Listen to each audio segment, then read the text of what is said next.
Conheça os artistas que transformam o que é para o lixo em arte. Cidade mais humana. Esse é o conceito que move quem anda de bicicleta em Curitiba. E veja como mulheres estão deixando de lado os tratamentos dos salões de beleza e voltando a deixar os cabelos naturais. O Com TV está no ar.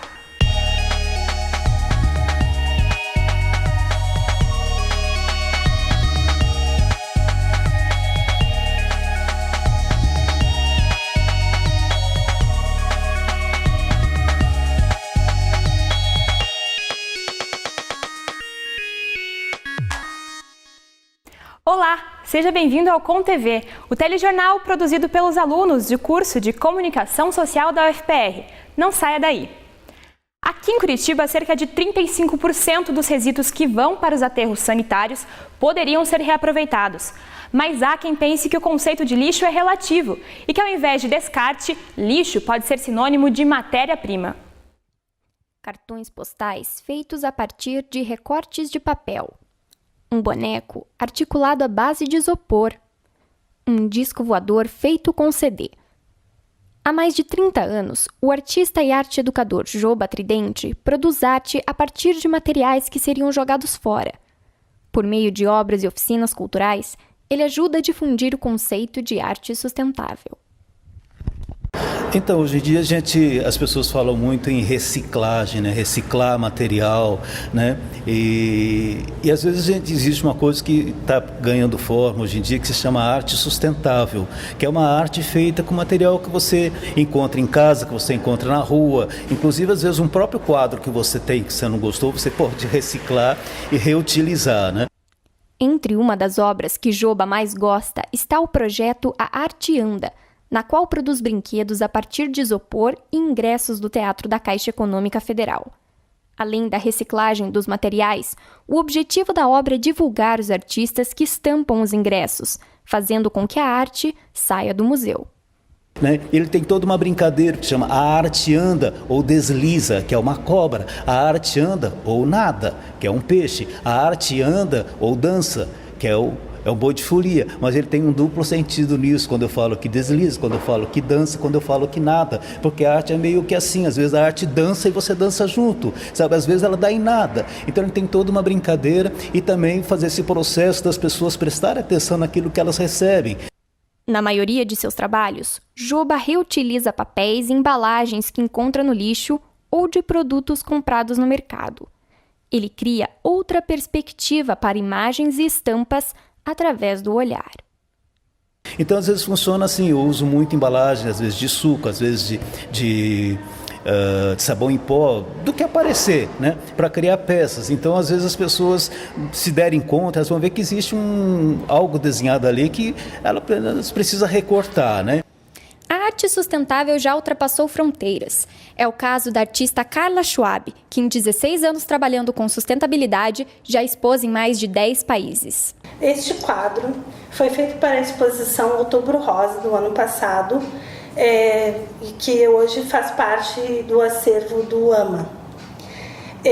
Eu usei todas as mesmas questões que eu uso em qualquer quadro que eu faço, que é a questão da sustentabilidade. O tecido da tela é feito de garrafas PET recicladas. A cada metro deste tipo de tecido, são recicladas cerca de 6 garrafas plásticas de 2 litros. Para as mandalas, Carla utiliza filtros de café usados. Cada quadro tem entre 180 a 200 filtros. Além disso, reaproveita recortes de jornais, revistas, sacolas de papel, sacolas plásticas e retalhos de tecido. Então, é série Mandalas Rendadas, mas nessa série eu uso desde retalhos de tecido que são jogados das confecções, como chita, como tecidos que fazem acolchoados, lençóis, eles jogam muito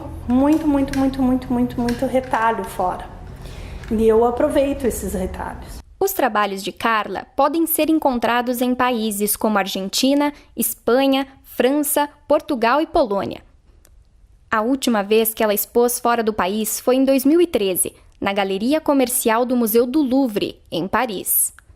Lá foram expostas suas aquarelas, que utilizam os mesmos materiais recicláveis das telas. Isso mostra não apenas o potencial sustentável, mas também artístico dos materiais recicláveis. Então, eu acho que é um pouco, se todo mundo fizesse um pouquinho, né, não precisa ser neurótico, né? Mas um pouco que cada um de nós faça, tira muito lixo da rua. Quantas garrafas PETs, quantas sacolas, enfim, foram usadas para fazer esse tecido. E quem estava feliz com a chegada do Uber em Curitiba teve uma notícia ruim nessa semana. O aplicativo que oferece um serviço semelhante ao do táxi pode ser barrado na cidade. A Câmara Municipal de Curitiba aprovou em segunda discussão o projeto de lei que proíbe o transporte de passageiros sem autorização da Prefeitura e estipula uma multa de R$ 1.700 para quem descumprir a norma. Mas a regra não está valendo. Depende ainda da sanção ou veto do prefeito Gustavo Frutti. Falando em mobilidade urbana, cada vez mais a bicicleta tem sido usada como meio de transporte em Curitiba. Isso faz parte de um conceito chamado Cidade Mais Humana. Será que funciona? Confira na reportagem. Andar de bicicleta traz muitos benefícios. Além de ser um modo saudável de se locomover pela cidade, a bicicleta é uma alternativa para quem não quer ficar parado no trânsito ou dentro de um ônibus lotado. Igor é um dos estudantes que viram no ciclismo um jeito de melhorar a viagem diária até a faculdade. A distância que eu levo da minha casa até a faculdade é tranquila para ir, em meia hora, ou seja, o tempo que eu também demoraria para ir de ônibus. Na verdade, de ônibus eu ainda demoraria 45 minutos, então eu reduzi 15 minutos de ida, mais 15 de volta, meia hora do meu dia. A Prefeitura de Curitiba também vê o ciclismo como forma de melhorias, só que para a cidade como um todo. É por isso que a bicicleta é tão importante no novo conceito de mobilidade urbana do governo, chamado de Cidade para Pessoas. A ideia da Prefeitura é fazer de Curitiba uma cidade mais convidativa, ecológica e que respeite a vida humana, colocando o bem-estar da população acima dos automóveis. Eu vejo o avanço das faixas exclusivas, das melhorias para o transporte coletivo. Mesmo que você vai tirar uma faixa de automóvel para garantir uma faixa exclusiva para o transporte coletivo ou uma faixa exclusiva para as bicicletas, é um processo que está acontecendo. Então isso tudo está acontecendo, a gente também tem o plano de calçadas que está sendo entregue, plano de acessibilidade. Então é uma mudança de preocupação, uma mudança de paradigma.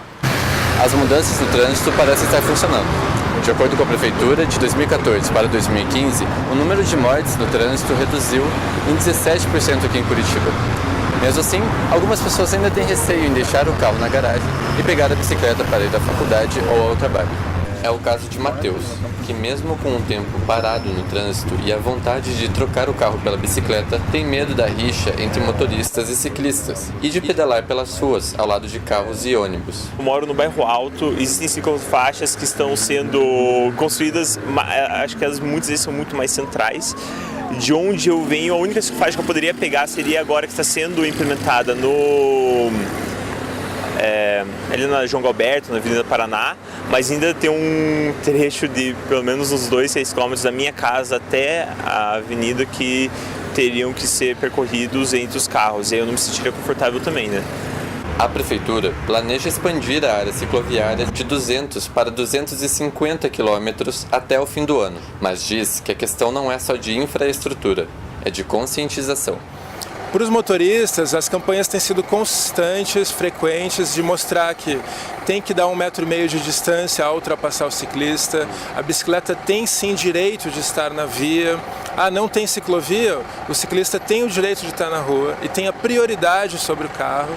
Mas quem anda de bicicleta também precisa seguir algumas regras. O repórter João Vitor Cartiero está na redação e vai falar com a gente sobre isso. João, quais são as orientações para os ciclistas? Olá, Thaís. Então, são várias as recomendações que os ciclistas devem seguir no trânsito. Então, vou falar as principais. Por exemplo, o ciclista também tem que respeitar as sinalizações de trânsito. Tem que parar no sinal vermelho, parar nas placas de pare, respeitar as faixas de pedestres e não pode andar na contramão. As vias de ônibus, as canaletas, elas também devem ser respeitadas. Não pode haver circulação de ciclistas, motoqueiros ou motoristas nessas vias. A calçada ela é feita para o pedestre, então quando o ciclista for andar na calçada, ele deve se retirar da sua bicicleta e levá-la ao lado. Já o uso de equipamentos como capacetes e luzes é sempre essencial. Uma outra informação importante é de que, apesar do número de acidentes fatais aqui em Curitiba ter sido reduzido, o número continua sendo muito alto. No ano passado, cerca de 200 pessoas morreram no trânsito.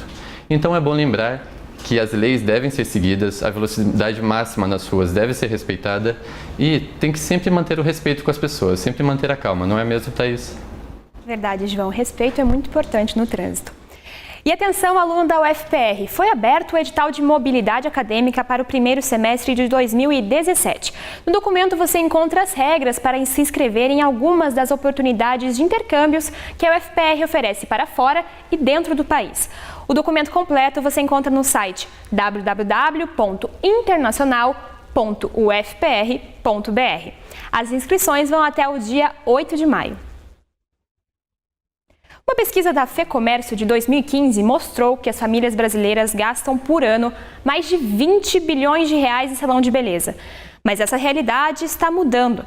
Há um movimento de mulheres que está aceitando melhor seus cabelos naturais.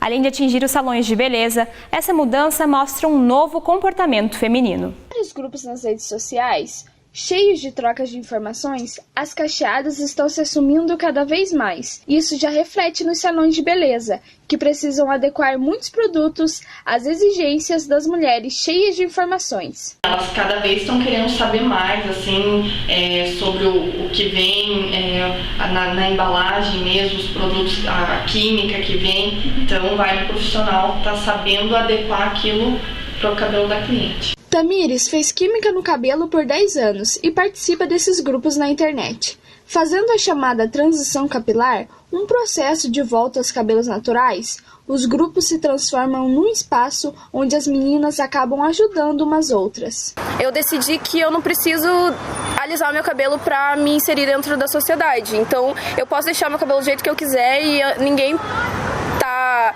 acima disso e acima do que eu quero. Então, por isso eu decidi que eu não quero mais alisar e eu quero voltar pro que eu sou de verdade. Os grupos nas redes sociais auxiliam as meninas em relação a dicas de produto, de técnicas, porém, a aceitação dos cabelos naturais reflete mudanças comportamentais e sociais das mulheres. Esses grupos, eles ajudam a quem quer ter os cachos, né, seja esse cacho já natural daquele corpo construído, ajuda a mostrar assim, olha, o jeito que o teu corpo esse teu jeito, ele é válido, ele é valorado positivamente e você pode manter, né? Então, a pessoa se sente representada num determinado grupo, se sente inserido, e todos nós precisamos disso. A gente precisa ter essa sensação de pertencimento ao lugar em que a gente vive e ao grupo com o qual a gente se relaciona. O Com TV fica por aqui. Não deixe de conferir a rádio e o Jornal Comunicação. A gente volta na próxima quinta-feira. Até lá!